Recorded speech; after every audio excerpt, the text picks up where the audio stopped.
हम अपनी busy life से थोड़ा सुकून पाने के लिए माउंटेन्स, बीचेस, लेक्स और फॉरेस्ट्स की ओर रुख करते हैं। वहाँ की नेचुरल ब्यूटी, फ्रेश एयर और पीसफुल एनवायरनमेंट हमें अट्रैक्ट करता है। लेकिन सैडली हम जिस पीस और ब्यूटी को एंजॉय करने वहां जाते हैं, उसी को नुकसान पहुंचाकर लौट आते हैं। हम माउंटेन्स की वैलीज में प्लास्टिक बॉटल्स, चिप्स और स्नैक्स के रैपर्स, डिस्पोजेबल कप्स और प्लेट्स फेंक आते हैं। बीचेस पर मस्ती करने जाते हैं, लेकिन वही एम्प्टी बॉटल्स, वेट क्लोथ्स, खाने की पाउचेस और न जाने क्या क्या छोड़कर चले आते हैं। लेक्स और रिवर्स के किनारे पिकनिक मनाने जाते हैं और वही प्लास्टिक वेस्ट बहाकर वाटर को पॉल्यूट कर देते हैं।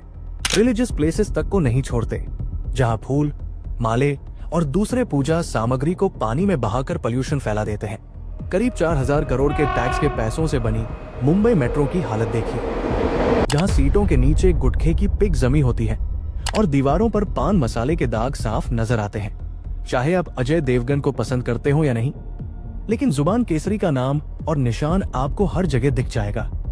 चाहे वो रेलवे प्लेटफॉर्म हो, बस टर्मिनल हो या फिर सरकारी दफ्तरों की सीढ़ियां। ड्राइविंग करते हुए हम में से कई लोग के पास लेन डिसिप्लिन नहीं है और हम गलत डायरेक्शन में भी ड्राइविंग करते हैं। हम कचरा सड़कों पर डाल देते हैं और उसको खुल्लम खुल्ला जलाते हैं। हम पब्लिक में ही टॉयलेट करने लग जाते हैं, मानो कि पूरा देश हमारा टॉयलेट हो। फिर ऐसे कई लोग हैं जिनको लगता है कि पब्लिक स्पेस उनका प्राइवेट रूम है, इसी वजह से ट्रेन हो या फिर मेट्रो हम गाने और मूवीज बिना हेडफोन्स के सुनते हैं। ऐसी आदतें, जिसको लैक ऑफ सिविक सेंस कहा जाता है, वो हमारे देश की कई प्रॉब्लम्स की जड़ है और इसको सॉल्व करना बहुत जरूरी है, क्योंकि हमारा पब्लिक बिहेवियर देश की सबसे बड़ी प्रॉब्लम्स में से एक है। आप किसी भी railway station, bus terminal, metro station या किसी भी पब्लिक प्लेस पर चले जाइए, एक चीज आपको हर जगह देखने को मिलेगी, लाल लाल थूक के धब्बे। लोग बिना किसी शर्म के, बिना किसी हेजिटेशन के पान, गुटखा और तंबाकू चबाकर दीवारों, सीढ़ियों, कोनों और यहां तक कि लिफ्ट के अंदर तक थूक देते हैं। कहीं कोई सफेद दीवार दिख जाए तो बस समझिए कि वो गंदगी का नया कैनवस बनने वाली है। आप रेलवे स्टेशन पर कहीं भी नजर डालें, पिलर से लेकर वेटिंग हॉल की दीवारों तक हर जगह गुटखे और पान के लाल छींटे आपको दिख जाएंगे। ट्रेन में चढ़ते वक्त लोग दरवाजे के कोनों में थूक कर चलते बनते हैं। और यही नहीं, कुछ लोग तो चलती ट्रेन से बाहर थूकने में भी गुरेज नहीं करते, जिससे दूसरे यात्रियों के ऊपर ये गिर सकता है। एक रिपोर्ट के अकॉर्डिंग इंडियन रेलवेज हर साल 1200 करोड़ सिर्फ पान और गुटखे के दाग को साफ करने के लिए खर्च करती है। बस टर्मिनल पर जहां लोग टिकट के लिए लाइन में लगे होते हैं, ठीक वही कोनों में आपको गंदगी का नजारा देखने को मिलेगा। दिल्ली मेट्रो जैसे नियम कानून वाले सिस्टम में भी लिफ्ट और सीढ़ियों के पास पान मसाले के निशान दिख ही जाएंगे। नो स्पिटिंग का बोर्ड लगा होगा और उसके ठीक नीचे ताजा ताजा थूका हुआ मिलेगा। सरकारी दफ्तरों में जाने पर आपको सीढ़ियों के कोनों में पान की पिचकारी और कॉरिडोर में बिखरा हुआ गुटखे का निशान मिलेगा। पब्लिक टॉयलेट्स की बात करें तो वहां दीवारों पर कृपया यहां थूके नहीं का बोर्ड लगा होगा और उसी बोर्ड के ठीक नीचे गुटखे और पान की मोटी लेयर जमी होगी। मॉल और सिनेमा हॉल में साफ सफाई होती है, लेकिन पार्किंग एरिया और सीढ़ियों की तरफ नजर डालिए, थूक के धब्बे अपनी कहानी खुद बयां कर देंगे। अगर किसी को यह देखना हो कि भारतीयों को रूल्स तोड़ने का कितना शौक है, तो बस किसी भी ट्रैफिक सिग्नल पर खड़े हो जाइए। रेड लाइट पर रुकना तो दूर की बात है, लोग बिना हेलमेट, बिना सीट बेल्ट और बिना किसी ट्रैफिक रूल की परवाह किए बस भागे जा रहे होते हैं। लेकिन ये सिर्फ सड़क तक ही सीमित नहीं है। रूल्स तोड़ना हमारे लिए एक डेली हैबिट बन चुका है। वन वे स्ट्रीट्स पर भी लोग गाड़ी घुसेड़ देते हैं, मानो ये उनकी पर्सनल गली हो। फुटपाथ पैदल चलने वालों के लिए बनी होती है, लेकिन यहां तो लोग उसे भी बाइक पार्किंग और राइडिंग लेन बना देते हैं। ओवरटेकिंग का ऐसा जुनून कि कोई भी लाइन में नहीं रुकता, सबको बस आगे निकलना है, चाहे एक्सीडेंट ही क्यों न हो जाए। पब्लिक बसेस और मेट्रोज में जब तक पूरी सवारी उतर भी नहीं पाती, लोग धक्का मुक्की करते हुए अंदर घुस जाते हैं। हालत इतनी खराब है कि लोग मंदिर में भगवान के दर्शन के लिए जाते हैं, लेकिन वहां भी उन्हें लाइन तोड़कर आगे जाना पड़ता है। मतलब भगवान के दर्शन भी करने हैं और लाइन में भी नहीं लगना। हेलमेट नहीं पहना, सीट बेल्ट नहीं लगाई, रॉन्ग साइड गाड़ी चला रहे हो, कोई दिक्कत नहीं, बस पुलिस से झगड़ा करो, रिश्वत दो या फिर नेताजी का नाम लेकर धमकी दे दो। रूल्स तोड़ना अब सिर्फ एक गलती नहीं बल्कि गर्व की बात बन गई है।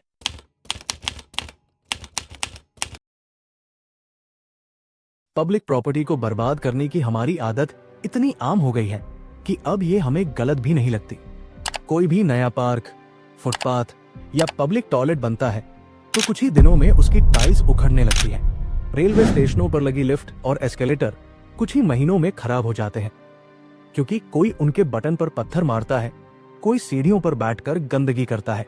मेट्रो ट्रेन की सीटों पर चाकू से नाम खोद दिए जाते हैं, एसी वेंट में कचरा ठूंस दिया जाता है और दीवारों पर गंदे हाथ फेर दिए जाते हैं। हमें वर्ल्ड क्लास इंफ्रास्ट्रक्चर और पब्लिक ट्रांसपोर्ट चाहिए। सरकार ने हमारे लिए वंदे भारत ट्रेन चलाई, लेकिन कुछ लोग उस पर पत्थर मारते हैं और हमें ऐसी हेडलाइंस देखने को मिलती है। और हाल ही में बीते महाकुंभ में जाने के लिए लोगों ने ट्रेन के साथ जो किया वो तो आप सभी ने देखा ही।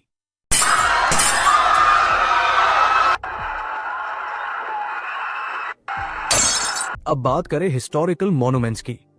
ताजमहल, कुतुब मीनार, हम्पी, फतेहपुर सीकरी, चार मीनार, हर जगह आपको राज एंड पूजा फॉरएवर या आई लव नेहा टाइप के लव स्टोरीज खुदे हुए मिल जाएंगे। ऐसा लगता है जैसे हमारी रोमांटिक कहानियां तभी अमर होंगी जब हम इतिहास की दीवारों को अपने ट्रू लव का सबूत बना देंगे। पब्लिक टॉयलेट्स का तो हाल ही मत पूछिए। जिन टॉयलेट्स को सरकार ने साफ रखने के लिए जगह जगह बनवाया, वहां लोग सीट्स तोड़ देते हैं, दीवारों पर गंदी बातें लिख देते हैं और फ्लश तक उखाड़ कर ले जाते हैं। फिर शिकायत करते हैं कि भारत में साफ सुथरे टॉयलेट्स नहीं है। हमारी ये मानसिकता ही असली समस्या है। हमें लगता है कि सरकार जो भी बनाएगी वो हमारा नहीं बल्कि किसी और का है, इसलिए इसे बर्बाद कर देने में कोई दिक्कत नहीं। लेकिन असल में ये हमारे ही टैक्स के पैसों से बना है जिसे हम खुद नष्ट कर रहे हैं।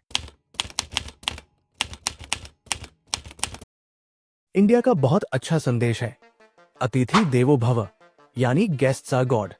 ये एक बहुत ही पुरानी ट्रेडिशन है जिसमें हम अपने गेस्ट्स को सम्मान देते हैं, उनका स्वागत करते हैं और उन्हें अपने घर जैसा महसूस कराते हैं।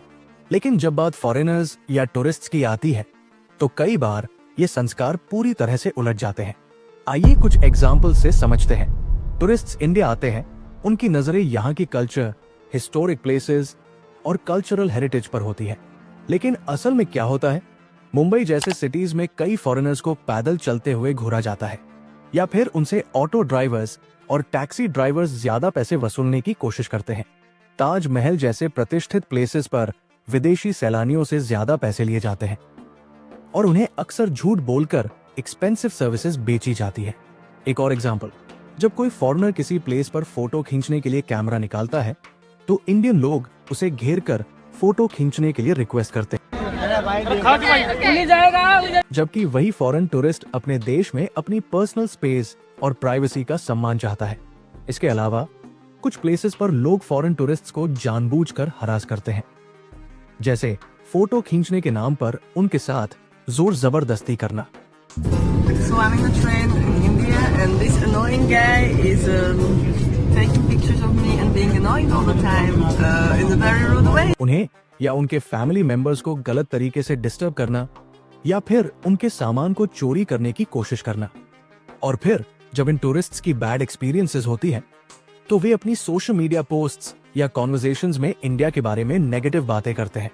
हम इनक्रेडिबल इंडिया का प्रचार करते हैं, लेकिन हमारे देश में टूरिज्म रिलेटेड हैरासमेंट की ऐसी घटनाओं के बाद हमें फॉरेन टूरिस्ट से कोई अच्छा फीडबैक नहीं मिल पाता और जब वो इंडिया को लेकर बैड रिव्यूज देते हैं तो हमें दुख होता है। स्वच्छ भारत अभियान आया, बड़े बड़े एडवर्टाइजमेंट्स आए, लेकिन लोग अपनी हैबिट्स बदलने को तैयार ही नहीं है। प्लास्टिक सड़कों पर फेंकना, गार्बेज रास्ते पर डालना, पूरा डस्टबिन खाली रहता है, लेकिन सड़क पर गंदगी पड़ी होती है। क्या यही पैट्रियोटिज्म है? घर साफ रखना जरूरी है, लेकिन गली मोहल्ला साफ रखना जरूरी नहीं। क्या यही सोच है?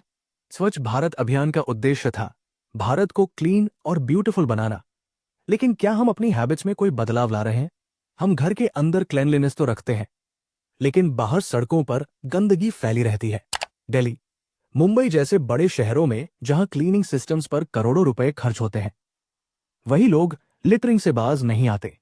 प्लास्टिक बैग्स, चिप्स पैकेट्स और वाटर बॉटल्स सड़क पर पड़े मिलते हैं। लोग पब्लिक स्पेसेस पर खाना खाते हैं, लेकिन उसे डिस्पोज करने की बजाय वही कचरा फेंक देते हैं। गंगा क्लीनिंग इनिशिएटिव में भी करोड़ों रुपए खर्च हुए, लेकिन क्या हम नहीं जानते कि लोग अभी भी गंगा में वेस्ट डालते हैं? महाकुंभ के दौरान करोड़ों लोग संगम पर पवित्र स्नान करने गए, लेकिन वहां भी कचरा फैलाने में कोई पीछे नहीं रहा। करोड़ों की संख्या में लोग घाटों पर गंदगी छोड़कर चले गए, और यही गंदगी नदी में भी चली गई। हम जब टूरिस्ट प्लेसेस पर जाते हैं तो वहां की नेचुरल ब्यूटी का आनंद लेने के लिए जाते हैं, लेकिन वही लोग उस जगह को गंदा कर जाते हैं। हिमालयस में ट्रैकिंग करने वाले या गोवा और कश्मीर जैसी प्लेसेस पर छुट्टियां मनाने जाने वाले लोग अपनी प्लास्टिक बॉटल्स, रैपर्स और खाने के पैकेट्स वही छोड़ देते हैं। ये सिर्फ हमारे देश की सुंदरता को नुकसान नहीं पहुंचाता, बल्कि एनवायरनमेंट को भी नुकसान पहुंचाता है। क्लेanलीनेस सिर्फ एक कैंपेन नहीं है, ये हमारी रिस्पॉन्सिबिलिटी है। अगर हम सच में स्वच्छ भारत चाहते हैं तो हमें अपनी हैबिट्स बदलनी होंगी और दूसरों को भी ये सिखाना होगा।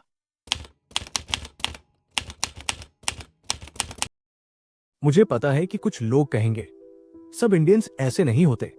बिल्कुल सही बात है, लेकिन जो मेजॉरिटी लोग ये गलतियां कर रहे हैं, उन्हें कौन सुधारेगा? अगर हम खुद नहीं सुधरेंगे तो कोई और आकर हमें क्यों सुधारेगा? सोसाइटी को बेहतर बनाने की रिस्पॉन्सिबिलिटी हम सबकी है। ये सिर्फ एक दूसरे को ब्लेम करने से नहीं होगा। चेंज हमें खुद से शुरू करना होगा। पहला, ट्रैफिक रूल्स का पालन करें। इंडिकेटर का सही इस्तेमाल करें। सिग्नल पर रुकें। बिना लाइसेंस के गाड़ी न चलाएं। ये छोटी बातें हैं, लेकिन जिंदगियां बचा सकती हैं। दूसरा, पब्लिक प्रॉपर्टी का रिस्पेक्ट करें।